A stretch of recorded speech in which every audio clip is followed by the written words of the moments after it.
Dear students, मैं doctor पवन वासनीवाल आपका स्वागत करता हूं, वेलकम करता हूं। फ्रेंड्स, आज अगेन मैं मल्टीपल चॉइस क्वेश्चंस लेके आया हूं आप लोगों के लिए, जो pharmacist exam, competitive exams, GPAT, DCU exams और यूनिवर्सिटी एग्जाम्स के लिए बहुत ज्यादा इंपॉर्टेंट रहेंगे। और इसी में मैं आगे से सब्जेक्ट की बात कर रहे हैं। जैसा कि आपको पता होगा, पार्ट 6 की बात हो रही है। Part 6 that is multiple choice questions की बात हो रही है। पार्ट 6 का मतलब कौन सा हो गया?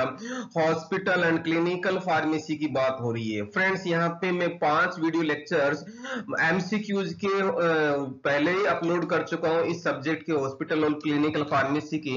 यदि आपने वो नहीं देखे हैं तो जरूर देखिएगा, और प्लेलिस्ट लगा रखी है यहाँ पे डिस्क्रिप्शन बॉक्स में। इसके अलावा भी बहुत सारे क्वेश्चंस मैंने डाल रखे, करीबन 23 वीडियो लेक्चर्स डाल रखे हैं एमसीक्यूज के, तो वो भी आप डिफरेंट सब्जेक्ट के यहाँ डिस्क्रिप्शन बॉक्स में उनकी लिंक दे रखा है और आप उनको देख सकते हैं। ओके, पहला क्वेश्चन लेते हैं friends. Question number first, faecal oral root transmitted disease is, मतलब फीकल ओरल रूट से डिजीज कौन सी होती है? जैसा कि यहाँ पे पहले दो वर्ड्स आ रहे हैं, हेपेटाइटिस ए और हेपेटाइटिस बी, और दूसरा सी ऑप्शन आ रहा है कंजेस्टिव हार्ट फेलियर। जैसा कि कंजेस्टिव हार्ट फेलियर तो फ्रेंड्स इन्फेक्शियस डिजीज नहीं है, इसका मतलब ये तो नहीं होगा आंसर। दूसरा डायबिटीज इंसिपिडस है। डायबिटीज इंसिपिडस क्या होता है कि एडीएच हार्मोन की डेफिशिएंसी से होता है, तो मतलब ये हार्मोनल है और ये मेटाबॉलिक डिसऑर्डर है, इस तरह से। तो देखिएगा आप, ये दोनों तो नहीं होगा। और उसके बाद में हेपेटाइटिस आता है। हेपेटाइटिस के बारे में बात करते हैं फ्रेंड्स। हेपेटाइटिस क्या होता है? Basically acute inflammation of liver by virus और टॉक्सिक एजेंट्स, ठीक है। मतलब लीवर का इन्फ्लेमेशन हो जाता है, या तो वायरस कर देता है या कोई टॉक्सिक एजेंट्स कर देते हैं। ओके, देखिएगा यहाँ पे पहला हेपेटाइटिस ए की बात हो रही है, दैट इज इन्फेक्शियस डिजीज है। इन्फेक्शियस डिजीज किस वजह से होता है अपन अभी देखते हैं। दूसरा होता है hepatitis B, that is serum hepatitis कहलाता है। ओके, सीरम मतलब यहाँ पे देखना, सीरम हेपेटाइटिस का मतलब क्या होता है? Hepatitis B virus is transmitted by parenteral route. Parenteral route से ट्रांसमिट होता। पेरेंट्रल का मतलब या तो ब्लड ट्रांसफर हो रहा हो, या सीमन और या बॉडी फ्लूइड के द्वारा इन्फेक्टेड पर्सन से दूसरे पर्सन में एंटर हो जाता है। ओके, ये तो हो गया हेपेटाइटिस। मतलब यहाँ पे अगेन फीकल ओरल रूट नहीं है, पेरेंट्रल रूट है। Okay, clear. फिर आता है हेपेटाइटिस ए, जिसमें इन्फेक्शियस हेपेटाइटिस है। ये क्या है? Hepatitis A virus is transmitted through fecal oral route, जिसमें क्या होता है फ्रेंड्स, देखिएगा, ingestion of contaminated food and water और through direct contact with an infected person. मतलब उसका ओरल रूट या फीकल रूट के थ्रू वो कॉन्टामिनेटेड फूड या वाटर चला जाता है, जिसकी वजह से हेपेटाइटिस ए हो जाता है। ओके, मींस इन्फेक्शियस डिजीज है। क्लियर है? तो आंसर क्या होना चाहिए आपको समझ में आ गया होगा, हेपेटाइटिस ए। हेपेटाइटिस ए का मतलब ये आंसर हो गया हमारा ए। क्लियर है?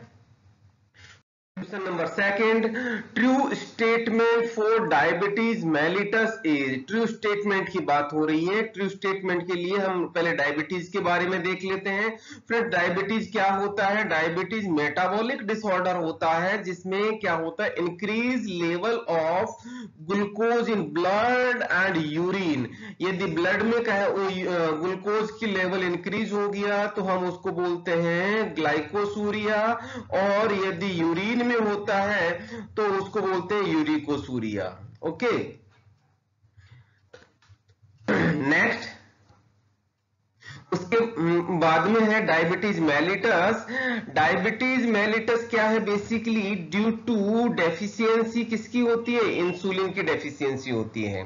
फ्रेंड्स, यहाँ पे डायबिटीज दो तरह की होती है, that is non insulin dependent diabetes, जो टाइप 1 कहलाती है। टाइप 1 में क्या होता है कीटो एसिडोसिस रेजिस्टेंट होता है, मतलब कीटो एसिडोसिस नहीं होता।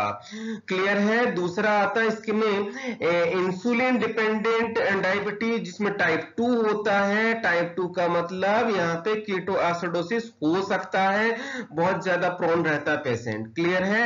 यहाँ पे एक डिजीज और होती है, that is diabetes insipidus. Diabetes insipidus क्या होती है? Due to anti diuretic hormone ADH जिसको बोलते हैं, उसकी डेफिशिएंसी हो जाती है, जिसकी वजह से यूरिन का आउटपुट ज्यादा होने लग जाता है। ओके, यूरिन का आउटपुट ज्यादा होने लग जाता है, इंक्रीज हो जाता है। क्लियर। तो यहाँ पे देखना friends, that is due to insulin deficiency, correct है। Increase level of glucose in blood and urine, ये भी करेक्ट है। टाइप 2 इंसुलिन डिपेंडेंट डायबिटीज हो गया, ये वाला बात कर रहा है ये। इसका मतलब हमारा आंसर क्या हो गया? All of the above. Clear है। क्वेश्चन नंबर थर्ड की बात हो रही तो rheumatoid arthritis is, rheumatoid arthritis होता क्या है? देखिएगा, रोमेटॉइड आर्थराइटिस जिसको हम गठिया बाई बोलते हैं अपने लैंग्वेज में, बेसिकली ऑटो इम्यून डिजीज होता है। ऑटो इम्यून डिजीज में क्या होता है फ्रेंड्स, जैसा कि आपको पता है, क्रोनिक इन्फ्लामेटरी डिसऑर्डर होता है, जिसमें जॉइंट्स और पूरी बॉडी में डैमेज हो जाता है, जिसमें दर्द होने लग जाता है। जॉइंट्स में जनरली ज्यादा दर्द हो जाता है, वहां पे स्वेलिंग आ जाती है, रेडनेस आ जाती है, जिसको हम रूमेटॉइड आर्थराइटिस बोलते हैं। ओके, और इसमें देखिएगा नेक्स्ट, इसमें यदि डायग्नोस्टिक टेस्ट की बात करें तो बहुत सारे इसके डायग्नोस्टिक टेस्ट है, जिसमें एलिवेटेड एरिथ्रोसाइट सेडिमेंटेशन रेट होती है, मींस जो ईएसआर होती है, ईएसआर इंक्रीज हो जाती है। क्लियर।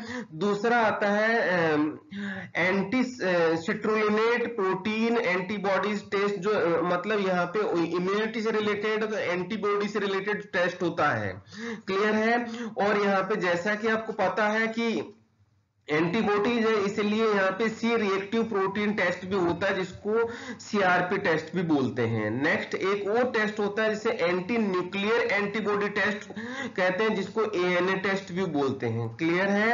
एक और आता है जिसको नाम से ही पता लग रहा है, रोमेटॉइड फैक्टर टेस्ट होता है। ये सारे के सारे यहाँ पे 5 टेस्ट होते हैं जो रोमेटॉइड आर्थराइटिस को हम डायग्नोस कर सकते हैं। क्लियर है। नेक्स्ट आता है, यदि अपन इसके ट्रीटमेंट की बात करें तो ट्रीटमेंट में बहुत सारे ड्रग्स दी जाती है, जिसमें कुछ जैसे कि इम्यूनोसप्रेसेंट दिया जाता है, जैसा कि आपको पता है कि इम्यूनिटी से रिलेटेड डिजीज है तो मेथोट्रेक्सेट दिया जाता है साथ में, या एनएसएड्स दिया जाता है। एनएसएड्स में एस्प्रिन वगैरह, पैरासिटामोल, डाइक्लोफेनाक, ये सारे आते हैं।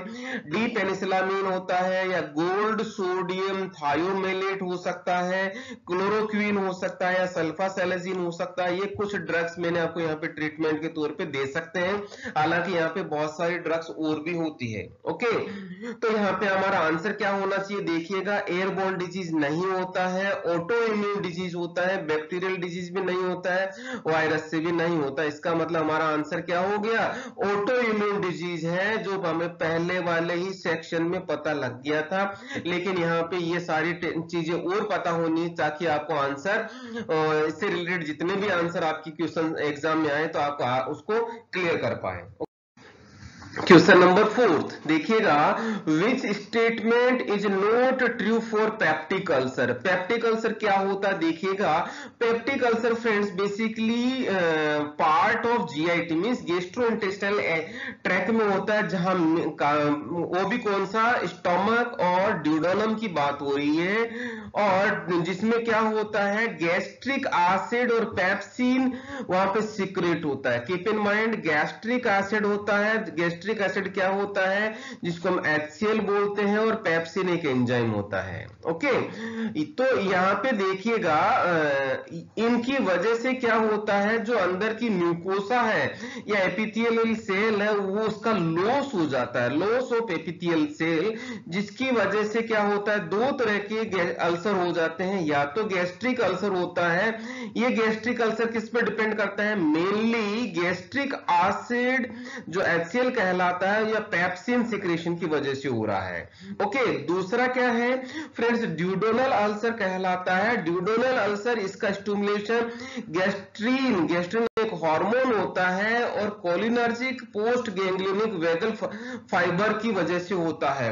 तो यहाँ पे ड्यूडेनल अल्सर का रीजन दूसरा आ जाता है, ये ट्रिगर होता है हार्मोन्स की वजह से और यहाँ पे कोलिनर्जिक रिसेप्टर्स की वेगल फाइबर्स की वजह से। ओके, हम यदि इसकी ट्रीटमेंट की बात करें, ट्रीटमेंट में हालांकि हम बहुत डिटेल में फार्माकोलॉजी में पढ़ेंगे, लेकिन यहाँ पे थोड़ा सा बता दूं, एंटीबायोटिक दी जाती है क्योंकि हेलिकोबैक्टर पाइलोरी भी यहाँ पे रेस्पॉन्सिबल होता है, ट्रिगर करता है अल्सर को। एंटासिड दिया जाता है जिसमें सोडियम बाइकार्बोनेट, आपको पता होगा सोडियम बाइकार्बोनेट दिया जाता है। प्रोटोन पंप इनहिबिटर जिसमें पीपीआई बोलते हैं, इसको पीपीआई बोलते हैं। पीपीआई में क्या कहलाता है?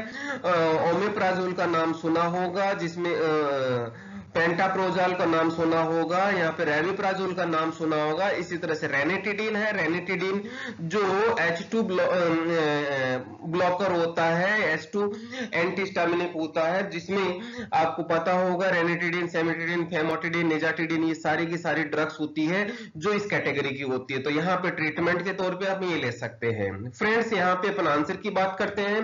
पहला है it is loss of epithelial surface of the stomach, correct है, ये लॉस करता है, ये वाली बात कर रहा है। Okay, gastric ulcer is due to gastric acid and pepsin, ये भी करेक्ट है, ये वाली बात कर रहा है ये।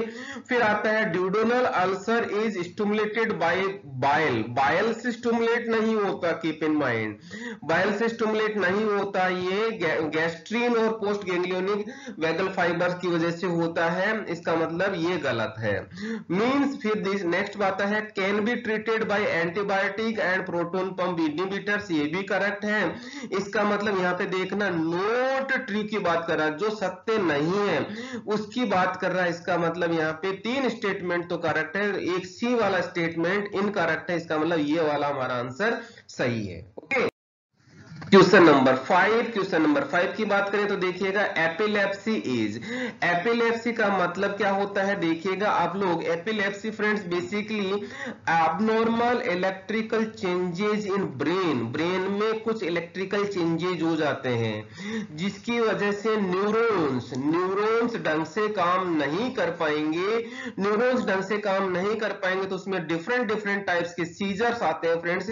दैट इज पार्शियल सीजर, जिसमें क्या हो जाता है, लॉस कांटेक्ट हो जाता है पेशेंट का एनवायरनमेंट से, मतलब उसको पता ही नहीं रहता और 1-2 मिनट के लिए होता है जिसमें उसको पता ही नहीं होता कौन सी हरकत कर रहा है। ओके, ये तो पार्शियल सीजर कहलाता है। ग्रैंड mal सीजर क्या होता है? लॉस ऑफ कॉन्शियसनेस हो जाता है, उसमें जनरलाइज्ड कन्वर्जन्स आते हैं। ओके, पेटिट mal सीजर्स होता है, जो पेटिट mal सीजर का कौन सा होता है? जनरली वो बचपन में होता है, ये कौन सा वाला? Petit mal। क्लियर है? हालांकि इसके अलावा बहुत सारे तरह के सीजर्स होते हैं, कन्वर्जन्स होते हैं जो आपको बुक से रेफर कर सकते हैं। ओके, इन सीजर्स की बात कर रहे हैं या इस एपिलेप्सी की बात कर रहे हैं, इसका हम ट्रीटमेंट कैसे करेंगे देखिएगा। ट्रीटमेंट के लिए मैं जनरलाइज बता रहा हूं। यहाँ पे बार्बिचुरेट्स दी जाती है जिसमें फेनोबार्बिटोल, पेंटोबार्बिटोल, बहुत सारी ड्रग्स आती है। दूसरी कैटेगरी है हाइडेंटोइन, हाइडेंटोइन कौन सी आती है? जिसमें फेनेटोइन, फॉस्फेनेटोइन दी जाती है। नेक्स्ट आता है इम्यूनोस्टिल्बिन, जिसमें आपको पता लग रहा होगा कार्बामाजिपिन होता है। ओके, नेक्स्ट कैटेगरी आती है बेंजोडाइजेपिन, जिसमें क्लोनाजेपाम, डाइजेपाम, क्लोरजेपिड, ये बहुत सारी ड्रग्स होती है फ्रेंड्स। ओके, यहाँ पे मैंने एंटी एपिलेप्टिक का एक चैप्टर होता है, एंटी एपिलेप्टिक का क्लासिफिकेशन का एक आपको बहुत सारी बड़ा सा बहुत अच्छा थ्योरेटिकल चैप्टर है, यहाँ पे आपको डिस्क्रिप्शन बॉक्स में मिल जाएगा, आप वो भी आप पढ़ सकते हैं। ओके, तो देखना फ्रेंड्स, यहाँ पे आंसर की बात करें तो इन्फेक्शियस डिजीज नहीं है ये, ऑटो इम्यून डिजीज नहीं है ये, और highly occurred in old patient, ये भी सत्य नहीं है। तो इसका मतलब आंसर क्या होना चाहिए? Abnormal electrical change in brain, जिसमें पहला स्टेटमेंट बताया था। इस तरह से आंसर हमारा क्या हो गया? आंसर हो गया हमारा डी। ओके, यहाँ पे आपके कमेंट्स बहुत असेंशियल है, क्योंकि आपका एक कमेंट हमारे लिए एक इंस्पिरेशन के तौर पे रहता है।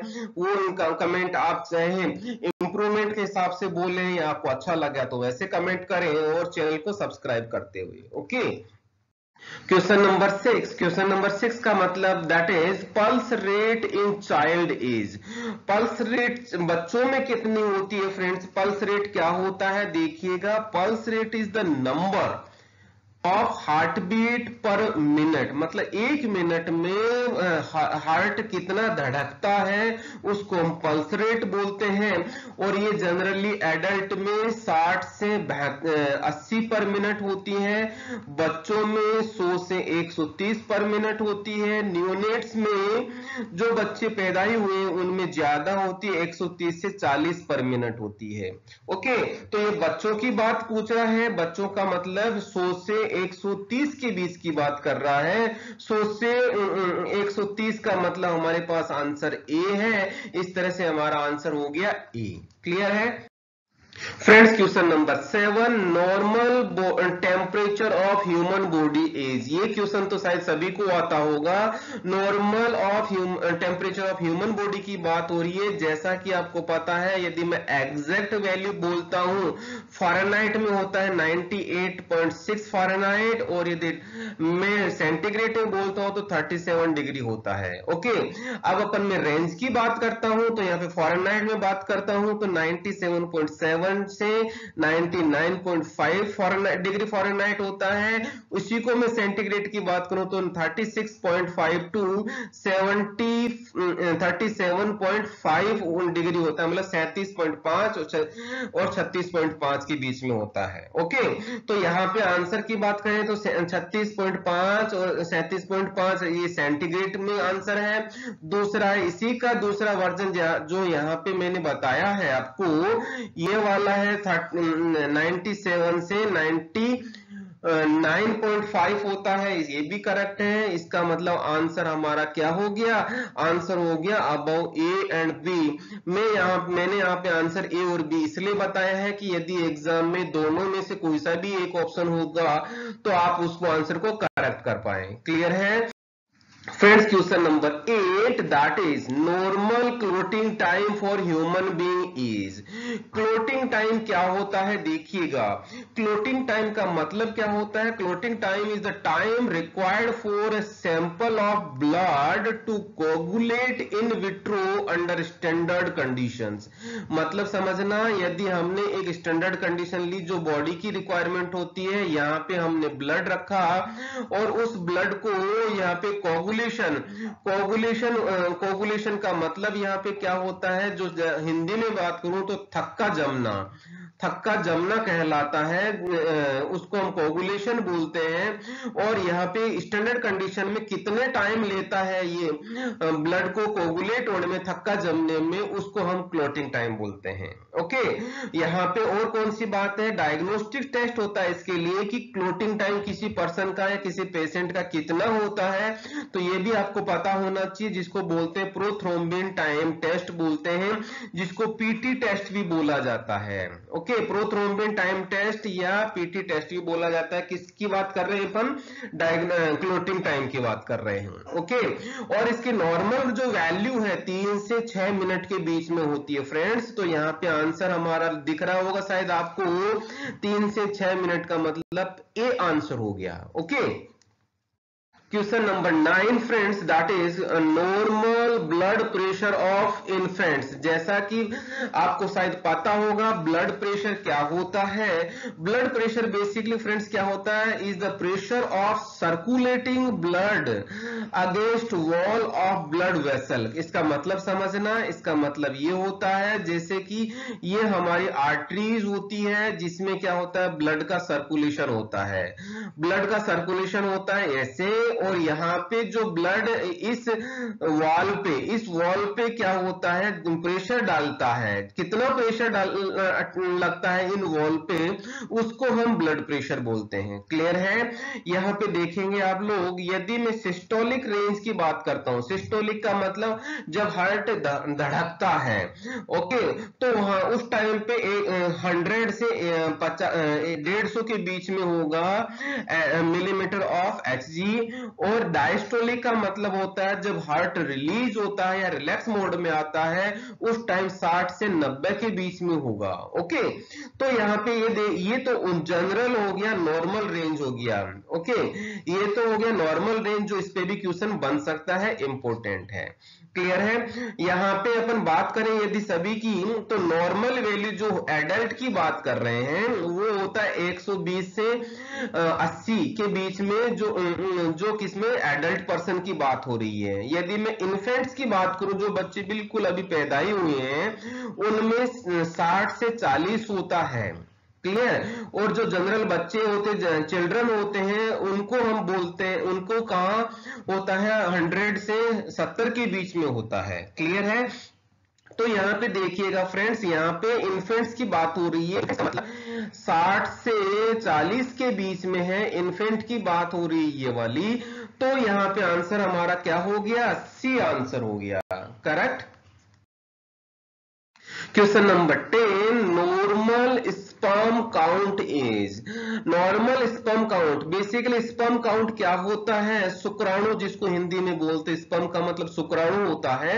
यहाँ पे क्या होता है स्पर्म काउंट की डेफिनेशन देखिएगा, it is the measure of number of sperms per ejaculation और per measured amount of semen used as an indication of male fertility. मतलब इसका समझना, एक बार इजेक्ट जो स्पर्म होता है, एक बार इजेक्ट होता है, उसमें कितने स्पर्म्स हैं, या एक अमाउंट हो गया जिसमें सीमन जो होता है, जो वीर्य होता है, जिसको हिंदी में बोलते हैं, वीर्य में कितना क्या है स्पर्म्स होंगे, वो स्पर्म काउंट कहलाता है। ये जनरली मिलीमीटर कितने ml में काउंट किया जाता है। यदि ज्यादा या कम होगा तो मेल फर्टिलिटी, मतलब उससे बच्चे पैदा करने की कैपेसिटी है या नहीं, इसके बारे में बताया जाता है। ओके, स्पर्म काउंट इसका इंडिकेशन होता है। जो बात करें अपन नॉर्मल काउंट की, वो जनरली कितनी होती है, 50 से लेके 200 मिलियन स्पर्म्स होते हैं पर ml में। ओके, ये मिलीमीटर क्यूब को हम बोलते हैं ml, ये किसके इक्विवेलेंट होता है, पर ml के बराबर होता है। ओके, यदि यहाँ पे अपन दो और बात करें, कौन सी, यदि हम ओलिगोस्पर्मिया, एक वर्ड आता है ओलिगोस्पर्मिया, का मतलब होता है स्पर्म काउंट जो मैंने अभी बताई 50 से 200 मिलियन पर ml, उससे कम हो जाती है तो उसको बोलते हैं हम ओलिगोस्पर्मिया। और एक डिजीज और होती है ऊजोस्पर्मिया। ऊजोस्पर्मिया में फ्रेंड्स उस पर्टिकुलर पर्सन के सीमन में स्पर्म एब्सेंट रहते हैं, स्पर्म बनते ही इजैकुलेशन में स्पर्म मिलते ही नहीं है, उसको एजोस्पर्मिया बोलते हैं। ओके, तो फ्रेंड्स देखिएगा यहाँ पे आंसर क्या होना चाहिए। आंसर जैसा कि हमने बताया नॉर्मल वैल्यू 50 से 200 के बीच में, तो पहला ही आंसर दिख रहा है हमें 50 से 200 के मिलियन के बीच में। क्लियर है? यहाँ mm पर क्यूब के का मतलब होता है मिलीलीटर। ओके, ml होता है, तो डोंट गेट कंफ्यूज। यदि एग्जाम में इसकी जगह ml भी हो तो आप कंफ्यूज ना होना। फ्रेंड्स, यहाँ पे आपकी ये चैनल आपको अच्छा लग रहा है तो लाइक जरूर बनता है, और बेल आइकन को इनेबल करना चैनल को सब्सक्राइब करते हुए। क्लियर? नेक्स्ट क्वेश्चन आता है, which is not true for haemoglobin. Haemoglobin क्या होता है? पहला बात कर रहे हैं नॉट ट्रू, मतलब जो सत्य नहीं है, हम उसकी बात कर रहे हैं। ओके, तो देखिएगा हीमोग्लोबिन बेसिकली फ्रेंड्स, हीमोग्लोबिन क्या होता है, आयरन कंटेनिंग ऑक्सीजन ट्रांसपोर्ट मेटलोप्रोटीन होता है इन आरबीसीज। देखिएगा बहुत बड़ी चीज लिखी हुई है, ये होता है हमारी आरबीसीज होता है, जो इस तरह से होती है दबी हुई बीच में, ये आरबीसीज होता है। इस आरबीसीज में क्या होता है, हीमोग्लोबिन होता है जिसको आप HB से डिनोट करते हैं, और इसमें आयरन होता है, Fe होता है, और इस आयरन के साथ में क्या होता है, प्रोटीन जुड़ा रहता है। तो और प्रोटीन जुड़ा रहता है, ये ऑक्सीजन को ट्रांसपोर्ट करती है, कार्बन डाइऑक्साइड को ट्रांसपोर्ट करती है। ओके, तो चूंकि इसमें आयरन जुड़ा हुआ है, मतलब आयरन क्या है, मेटल है, इसीलिए इसको मेटलोप्रोटीन बोला जाता है। ओके, तो शायद समझ में आ गया होगा। यदि अपन नॉर्मल वैल्यू की बात करें तो देखिएगा न्यूबॉर्न बेबी में क्या होता है, 16.5 से 19.5 ग्राम पर डेसीलीटर होता है। यदि बच्चों की बात करें तो ये होता है 11.2 से लेके 16.5 ग्राम पर डेसीलीटर होता है। मेल की बात करें, ये एडल्ट मेल की बात हो रही है, यहाँ पे 14 से लेके 18 ग्राम पर डेसीलीटर होता है, और फीमेल्स में जनरली होता है 12 से 16 ग्राम पर डेसीलीटर होता है। ओके, तो ये देखिएगा आप यहाँ पे, यदि यहाँ पे हीमोग्लोबिन कम हो जाता है तो वो कौन सी कंडीशन कहलाती है, उसको बोलते हैं एनीमिया कंडीशन या anaemic condition, decrease concentration of haemoglobin.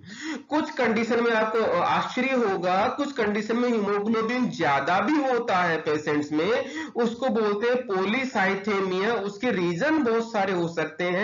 Polycythaemia में क्या हो जाता है, increase concentration of haemoglobin, haemoglobin की वैल्यू ज्यादा आ जाने लग जाती है, उसको बोलते हैं पॉलीसाइथेमिया। ओके, ये तो हीमोग्लोबिन से कुछ पॉइंट्स होंगे, कुछ क्वेश्चंस होंगे जो आपको याद रखनी चाहिए।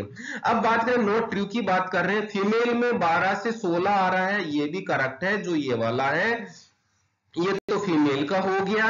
मेल में 14 से लेके 18 है, तो ये मेल का हो गया, ये भी करेक्ट है।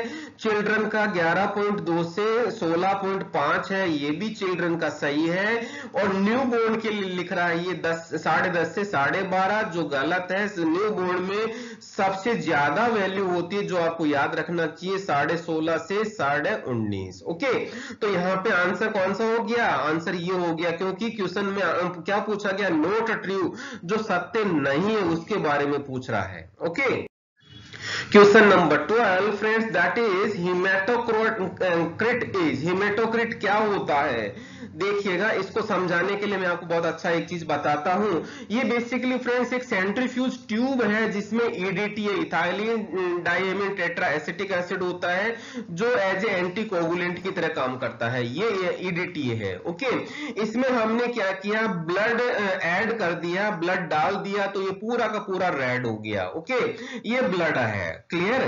इसको हमने क्या किया, सेंट्रीफ्यूज किया, सेंट्रीफ्यूगेशन अपरेटस में, जिसकी वजह से क्या हुआ, घुमाने की वजह से ऊपर की तरफ तो ये क्या आ गया, प्लाज्मा वॉल्यूम आ गया, प्लाज्मा बच गया। और ये बीच में जो एक लाइन बनी हुई है, इस लाइन, ये बहुत कम अमाउंट होता है, जो WBC और प्लेटलेट होता है, और एक लास्ट में बचता है नीचे की तरफ, जो रेड की कलर होता है, जो RBCs होता है। ओके, इस तरह से ये अरेंज हो जाता है सेंट्रीफ्यूज करने के बाद में।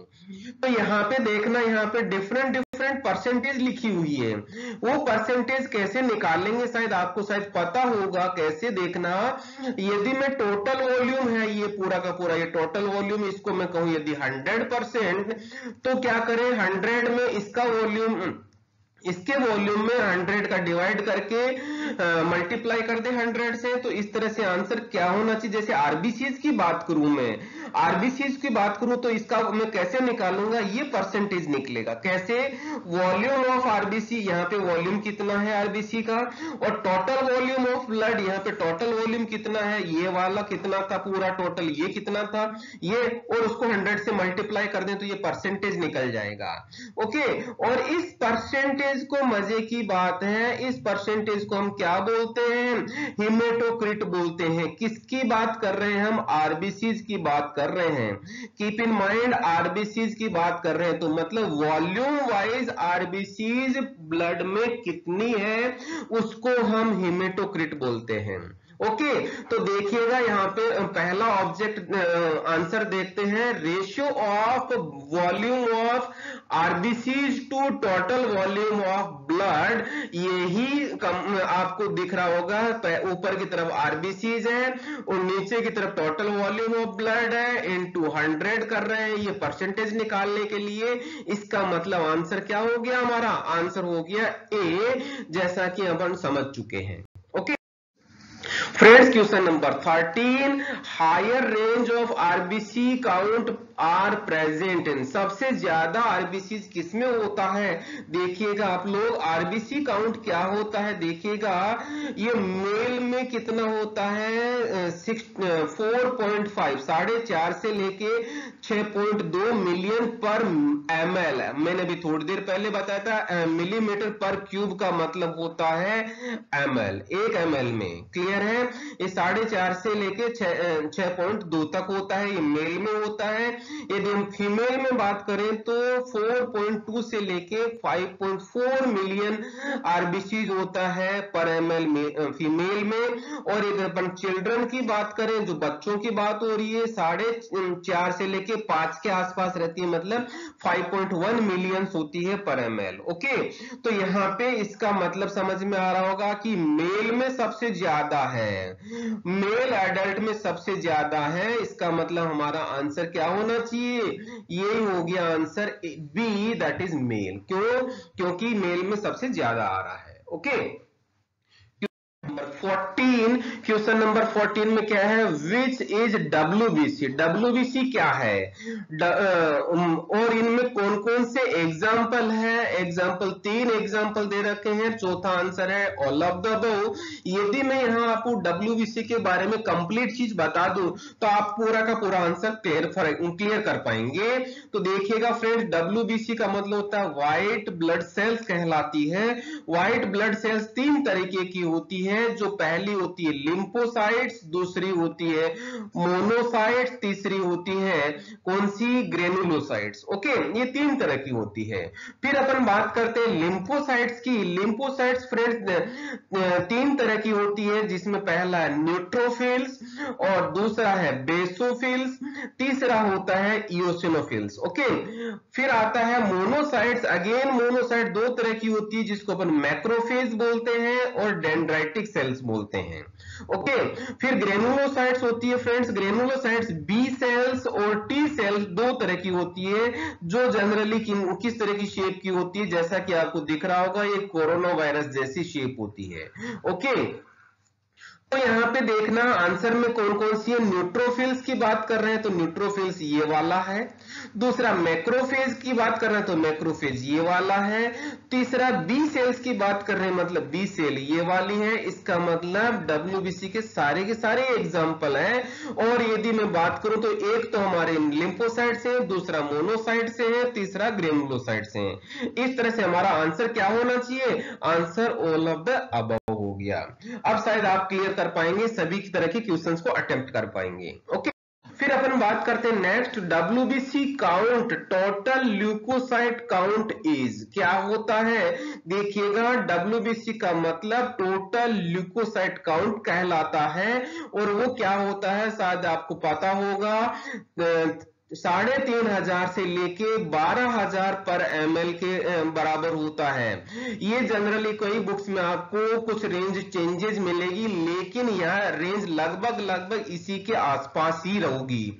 ओके, डब्ल्यूबीसी जनरली क्या होता है, इंक्रीज हो जाती है। वो इंक्रीज कब हो जाती है, इंक्रीज होती है या तो कोई इन्फेक्शन हो जाता है या हमारी बॉडी में कोई इन्फ्लामेशन हो जाता है, तो डब्ल्यूबीसी काउंट इंक्रीज हो जाता है। ओके, डब्ल्यूबीसी काउंट डिक्रीज कब होती है, डब्ल्यूबीसी काउंट डिक्रीज होता है, एक डिजीज होता है ल्यूकोपेनिया जिसको कहते हैं, उस कंडीशन में हम डब्ल्यूबीसी काउंट डिक्रीज होने देती है, मींस डब्ल्यूबीसी बनना कम हो जाती है। ओके, उस कंडीशन को हम ल्यूकोपेनिया बोलते हैं। तो फ्रेंड्स, आंसर शायद आपको पहले ही पता लग गया होगा, पहला ही आंसर हो गया हमारा 3,500 से 12,000 पर एमएल होती है डब्ल्यूबीसी। ओके, यहाँ पे मैं आपको बहुत बहुत धन्यवाद देना चाहूंगा जो आपने पूरा देखा। आपका एक लाइक, कमेंट, शेयर और सब्सक्राइब जरूर बनता है। फिर से मैं आऊंगा आपके पास नए क्वेश्चंस लेके। Thank you once again.